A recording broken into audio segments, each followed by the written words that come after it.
Buckle up, history buffs, because we're warping back to a year of revolutions, disasters, and the death of kings. Welcome to Old News, year 2011. Our first story is the Tunisian Revolution, also known as the Jasmine Revolution.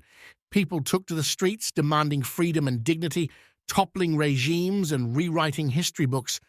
The civil resistance led to the ousting of longtime President Zine El Abidine Ben Ali in January 2011, and eventually to a thorough democratization of the country, including free and democratic elections. The protests became known as the Arab Spring, a testament to the power of collective action and the yearning for a new dawn. But revolutions have consequences. Libya descended into chaos, Gaddafi's regime crumbling under the weight of rebellion. And Egypt? Mubarak took a long overdue flight, replaced by a cacophony of hope and uncertainty. The Arab Spring bloomed, but the harvest, well, that was still to be seen. Story 2. Japan tsunami and nuclear disaster. March 11th, a date etched in the memory of Japan and the world. In Tohoku, a 9-magnitude earthquake, the biggest in living memory, leading to massive tsunami waves and a crisis at the Fukushima Daiichi nuclear power plant. The tsunami caused nuclear meltdowns at 3 reactors and significant radioactive leakage. The earthquake and tsunami destruction resulted in 20,000 deaths, 6,000 injuries, and 2,500 people missing.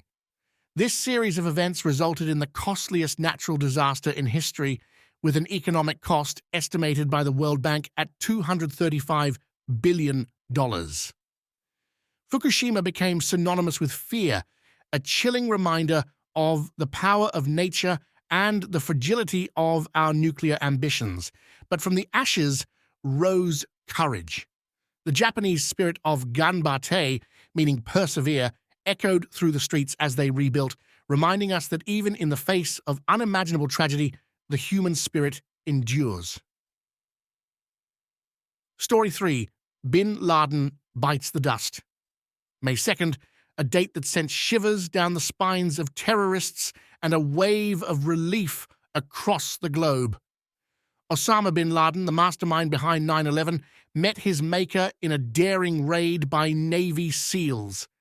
Tweets like Geronimo Ikea flooded the internet, sparking debates about national security, drone warfare, and the enduring quest for justice.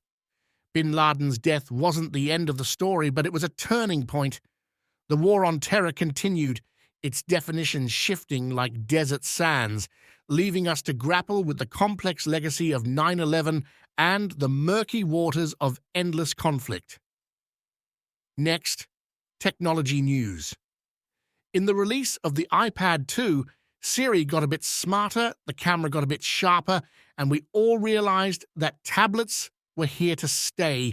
The digital revolution marched on, reshaping how we work, play, and even fall in love. Swipe right, anyone? Not long after this product release, Steve Jobs died of complications from pancreatic cancer at the young age of 56.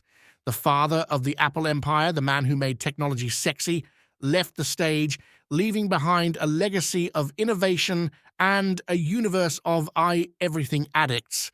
In pop culture news, the royal wedding, Kate Middleton's lace gown, Will's stammered vows, and a global parade of fascinators that made us all feel like guests at Buckingham Palace. It was a fairy tale come true, a splash of sunshine in a turbulent year. Meanwhile, Adele sang "Someone Like You," making us all cry into our teacups. Then there was Occupy Wall Street. Those tents in Zuccotti Park in the financial district of Lower Manhattan, the chants of "We are the 99%," and the fight against economic inequality that spread like wildfire across the globe. Occupy may not have toppled the financial system, but it forced us to confront the growing gap between the haves and have-nots. So there you have it, folks, 2011. A year of revolutions and tsunamis, kings and terrorists, and enough pop culture moments to fill a Kardashian reality show. We learned about the resilience of the human spirit, the dangers of nuclear nightmares, and the power of a well-aimed tweet. This has been Old News, a year in review. In the words of Winston Churchill, those that fail to learn from history are doomed to repeat it. See you next year.